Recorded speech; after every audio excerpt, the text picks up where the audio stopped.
I have to give credit to Jesse Marsh. I think what he's done at Leeds is brilliant. A lot of what Leeds were bad at last year is now gone. He has everything as a fullback.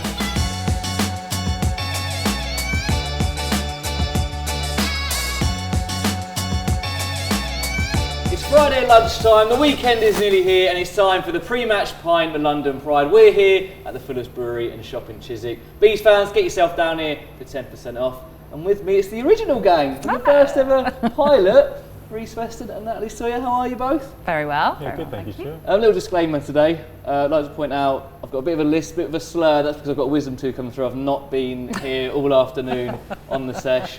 But yeah, I'd like to raise a little toast to start things off to Ivan and Rico. This week, the anniversary of their signings. Rico, our longest serving player, of course, 2 years ago. Very good. Brilliant. Also, another thing we should clear up before we start. This was recorded on Wednesday, so obviously the transfer window hasn't shut. And I know what you're probably thinking, us three are in the know, that genuinely we actually have no idea what is going to happen in the next 24 hours. Social media is good though, because it's exciting. Fueling a lot for us. I'm hoping that if anything does happen, we will get told soon, because we might have to work on some stuff, but we have absolutely no idea whatsoever. So I guess we should just look at recent matches and upcoming games, as usual. 2 games, 2 draws, 2 goals, come from behind in both. Could it have been more, Rhys? Yes, in answer to your question, definitely, especially on Saturday against Everton. I mean, I don't recall a game where we've created more chances in open play. It was just, again, a really, really good performance, a really mature performance. And I think the biggest difference from last year to this, albeit we're 3 or 4 games in, is the expectancy now. We know that we're going to perform, and Everton certainly was one of those games. And how we weren't 2 or 3 up, I've got no idea. Another day our XG must have been off the scale on Saturday. And then of course, Crystal Palace Tuesday night, a bit tighter, I think it's fair to say. Good Palace side, but again, we weren't in any real danger. We limited them to speculative shots from 20-25 yards out. David wasn't really tested. Obviously, Olise hit the post at one point in the first half, but we again showed incredible character, and probably did enough to win it at the end. So to answer your question, yes, definitely we could have come away with 6, come away from 2, not a disaster at all. Yeah, the game on Saturday. Natalie, how are you feeling in the stands? At one point, I was going, it's a cliche one of those days. Yeah, exactly. You took the words out of my mouth. That's exactly what I was thinking. As you say, to create as many 20 odd chances, whatever it was, and to be in a position you're going into that final sort of 10 minutes thinking, what is going on? And it ended up being relief in a way, even though it shouldn't have been relief because we should have been out of sight. But I still came away quite positive about it because I think you've mentioned it there, the character that this team is showing. We never know when we're beaten. We just keep playing and playing and playing. And if anything, I think the fitness that there's been worked on at the training ground clearly is coming through because we always seem to finish so strongly as well. So there are lots of positives to say. Yes, it probably could have been 2 wins out of 2, but to not be beaten and to have scored late equalisers, I think it's all credit to the team. Exactly. There's a word that you mentioned in one of the WhatsApp groups that we're in last night. It was mentality, isn't it? I've got a few decent little anecdotes in me from time to time, but it is, and I think there are so many cliches in sport, right? But when you look at a group of players, and togetherness is banded around a lot, and people buying in, and the culture and the rest of it. But you can see it. It's and I've been quite fortunate to spend a bit more time around the training ground this season, and it's palpable. You can sense it. To Natalie's point, fitness levels are off the scale. The boys train so hard, but it's for a purpose. And again, I think it just shows there's just an innate belief that we're always in a game.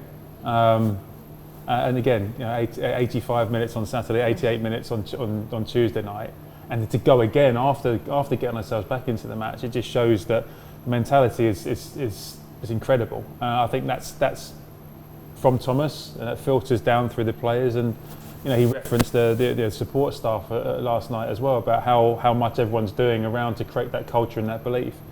And that's what I think gives me even more confidence this season in this group of players, is the fact that there are years more experience, but they now know that they can compete at this level, and they genuinely believe they can. And again, those 2 games show that.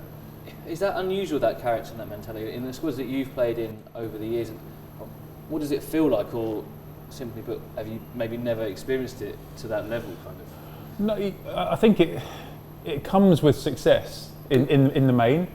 I think, obviously the more games you win, the more belief you have, and then you get to the point where you just feel you're going to win every game you play. It's a little bit different, I think, in this regard, because we're not expected to win every game. We haven't won every game, but Thomas always talks about performance first, right? And when you look at the performances, even in games we lost last season, even the Fulham game this year, with the exception of the first 25 minutes against Fulham, we've always been performing really well, and I think that's what's giving the belief and kind of creating that mentality around the place, is that they're always competitive, whether it's against Liverpool, Chelsea, City, United, or Everton, Fulham, Palace. You're always competitive, no matter who you're playing against, and that in itself, I think, drives that mentality to show that they can compete, and they're believing they compete at the highest level, and that's invaluable, I think.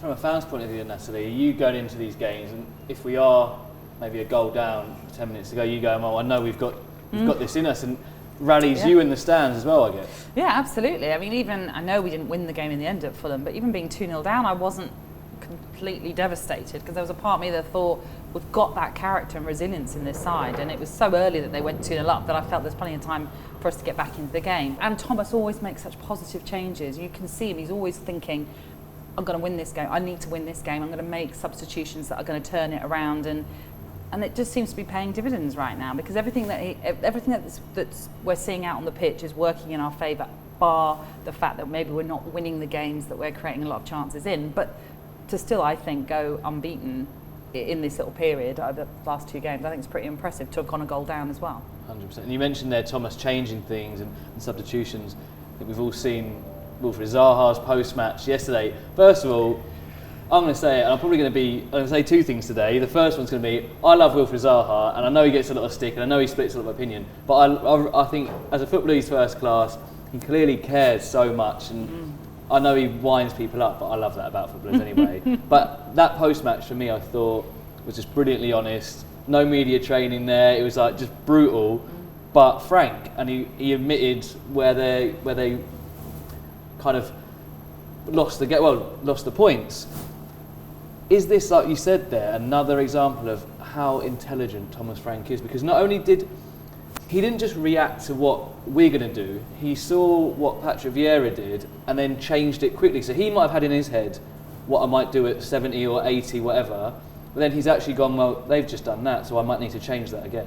Yeah, we've touched on it a couple of times already during the course of this season around the 5 substitution element to it. But yeah, Thomas is, of course, he's so innovative in his thinking.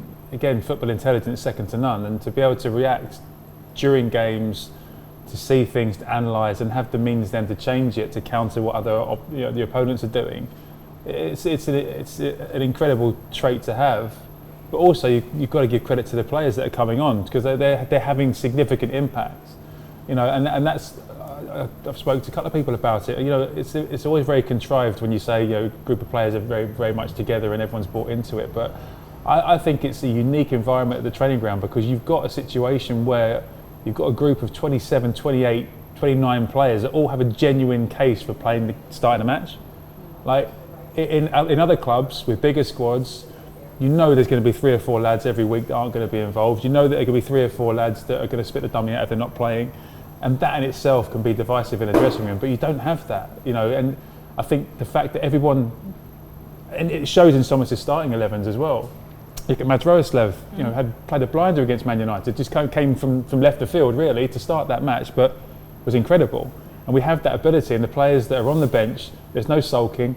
It's a case of, right, okay, when I get my opportunity, I'm going to make a difference. And as a manager, knowing that whatever you decide to do from the outset, whatever you decide to do during the course of a game, it's going to have an impact, that gives you huge confidence in your decision making. I think that's another unique factor that we have this season. We've seen it time and time again, haven't we? People stepping in when they get their opportunity, and I guess that it's like you say, what it breeds into the confidence. Natalie, is there another little angle to this, that you've got Patrick Vieira there, who's won it all. He's won everything in football. He's played at the highest level. He's now a coach. Is it another bit that Thomas isn't getting maybe the credit he deserves when he had a modest, he didn't play amateur football, he just played amateur football, didn't have the career. He's clearly such a student of the game, isn't he? Oh gosh, absolutely. And you can see that. You can see he's evolved with us, absolutely. And I'm sure he'd be the first to say that as a manager, he's always learning.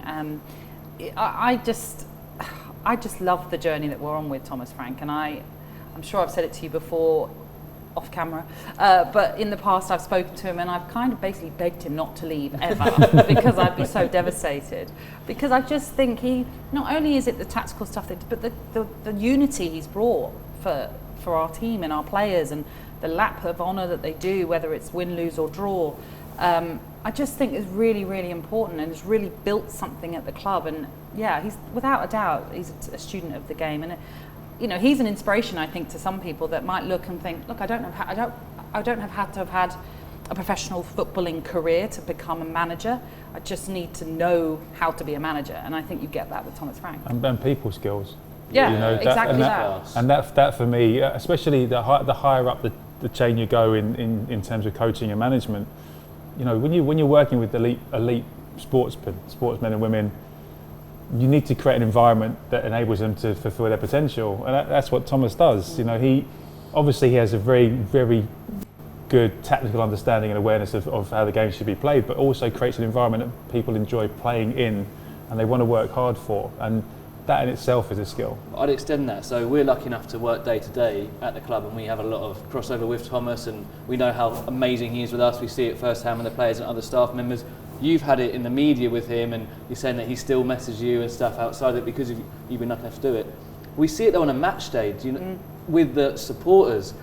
Full time yesterday, he's getting everyone in, and what I love is he's always getting individuals like Wissa yesterday. Yes, I was just thinking that. Leicester, he's getting Josh. He makes sure that connection between the fans and the playing staff and everyone involved is so close. And I know the obvious comparison is someone like Martin Allen, but I feel like Thomas has taken this to another level, because it's not just us, it's how he conducts himself in the media to other journalists and other outlets and stuff. I don't know, there's just something warm about him that just brings everyone together. And I know it's a bit of hyperbole, but you've got to be saying, if there's ever going to be a statue outside that stadium, it's got to be him. And you next to him. A little mini Stu next to him. A little Corinthian figure. I wanted to talk about one of the substitutions, and it's weird that I'm singling out this player first of all, but it's more of a sign of how important his changes were yesterday. Sam Mann at right back, and I thought it was a brave move, because he's played at full back, at left back a few times, but the impact that he made, especially for the goal, because Aaron had a hell of an evening. He played so well, unbelievable to mark Zaha like he had. Clearly was obviously going to be a bit more tired, but you see Sam Mann's got the legs to make that forward run at the end. So Mitchell's we've got an overload then at the back post. How important was that to Wissa getting that space to score in the goal? But yeah, it's vitally important, and I'm actually very impressed with your understanding and knowledge of the game. I didn't drink at the game last night. So you're fully cognizant of what's going on. That's good. Nice you went with the firm yesterday as well. That's good. No, you're absolutely right. But Sam Mann embodies everything that we've been talking about, right? Do you know, he's been on the periphery this season, but comes on, and his little cameo has such an impact and allows other people to flourish around him. So yeah, absolutely. And again, like identifying that and calculated risk, as we always talk about as well.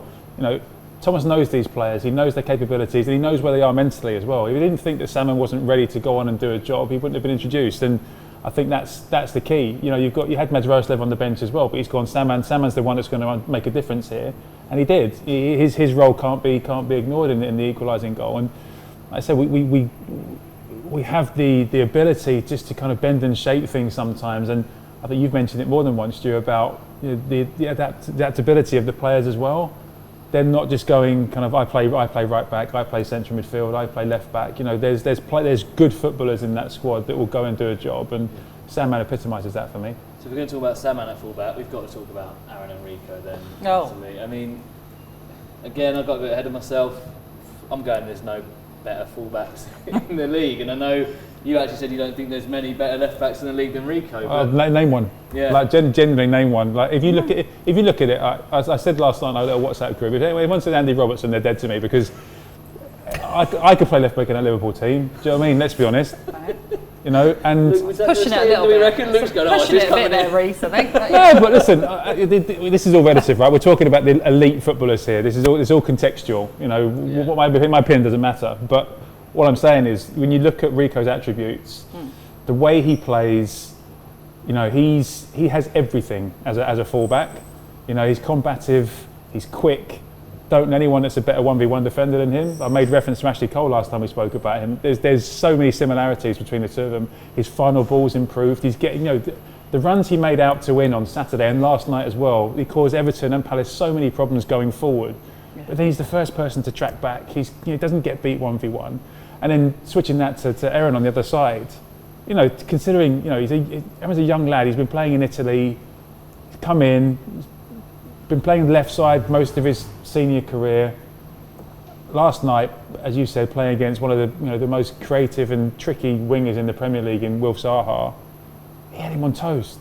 You know, listen, a bit of world-class skill from Wilf Zaha, and the fact that in commentary they were saying, "Oh, could they have got a little bit tighter there?" Absolutely not. You know that. Well, as a fullback, you can't listen. If I looked at that goal back and I was marking Wilf Zaha, I'd have to go, "Do you know what? That's outstanding." But you know, I think, did you see his reaction when the goal went in? He had his hands like that, which I think showed that probably he had thought, I've done so well. Yeah. I've done so well against him in just one moment. But that's what it takes. His high standards, isn't it, as well? Yeah. That's how he gets to where he is. I mean, I've not seen a performance like that against Wilf Zaha since Carly Osborne back in Brentford pre-season against Palace. Even go back to United when he's kind of levelled Ronaldo. You know, he's just that tenacity and that. Right. And you know, as a fullback, to have that "no one's getting past me today" attitude. That's invaluable, and he's got quality on the ball as well. Naturally gifted with both feet. Because Gareth Southgate was at Brentford on Saturday when we played Everton, and I've never seen Gareth Southgate stay at a game until the end. I've always seen him leave. Not to say I'm always studying Gareth Southgate. He might have thought that was on the cards. It would have been nice, but I was just surprised, one, that he stayed that long, and two, I was thinking, I really hope you're genuinely looking at Rico Henry, because we've talked about this before, he deserves a chance in the England squad because he has been so terrific for us. I'd have liked to also have spoken about Matthias Jensen in the last two games, but I'm sure we'll get on start, because for me, maybe is he stepping into that Eriksson role that we kind of said maybe we needed to fill that void. Very quickly, just want to say Zanka, phenomenal, to come in having not played a lot of football. Yeah. Colchester, Everton, Palace, I mean, phenomenal from him. Looking on to Leeds then now, because Luke's flashing the clock a few times, I've just seen him, but that's a massive game against Leeds. They've started well, to be fair. From the summer that a lot of people maybe thought losing Phillips and Rafinha, they might struggle. Obviously we know what happened on the last day last season. Two teams with legs, Natalie. Two teams that run a lot. There's not going to be a finishing line on the pitch. We can't just run around both of us all game. So what's going to happen on Saturday is someone going to say, right, I'm going to take possession of the ball today? It'd be great if we did a Man United, had it to bed by half time, because at the moment a lot of the games do seem that first half we're not as good as the second half, and we seem to be a second half team, which I know Thomas has spoken about as well, and he doesn't want that to be the case. You gave credit to Wilf Zaha. I have to give credit to Jesse Marsh. I think what he's done at Leeds is brilliant. I hope he's getting the credit now, because I know there were some doubters, the Marcelo Bielsa fans, who weren't happy with the fact that Bielsa had gone and Marsh had come in. But for what he's done and turned Leeds around, and you know, they've had credible wins against Chelsea. They were brilliant against Chelsea.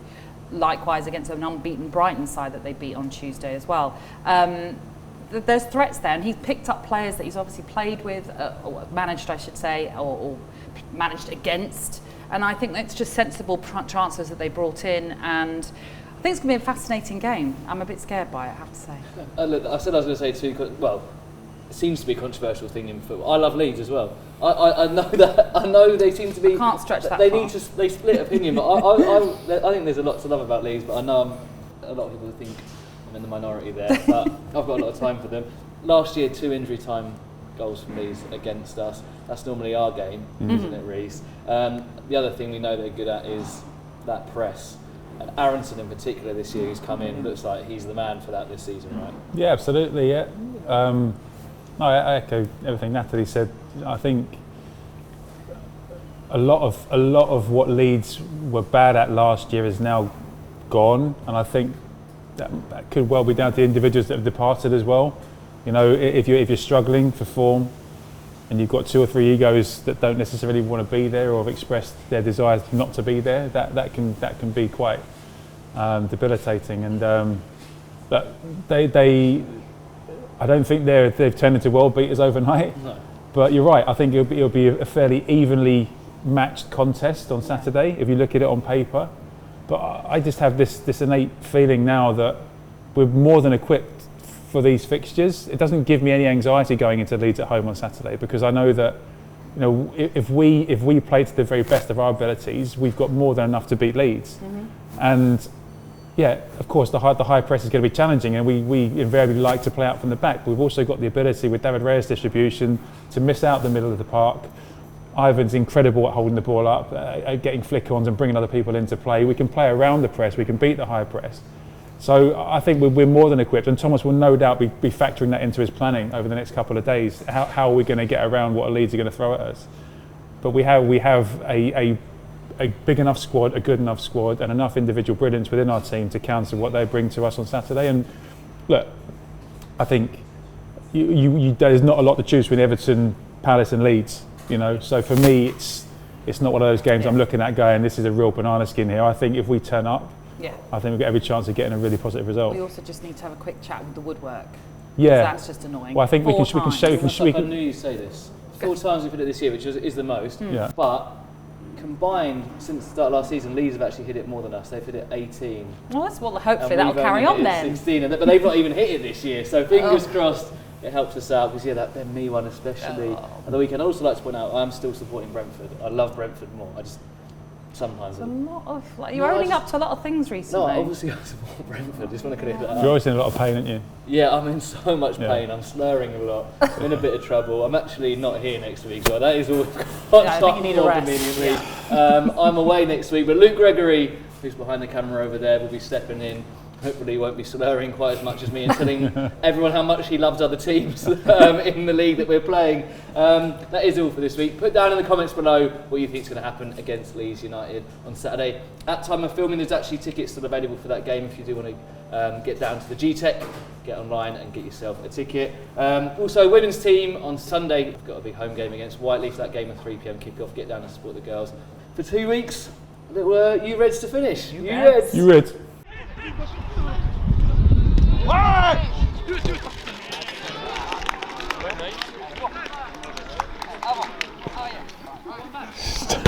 I was too tired to look to the left, but I was like this. I see Burgundy top. He's either you or I even lost my motivation. I say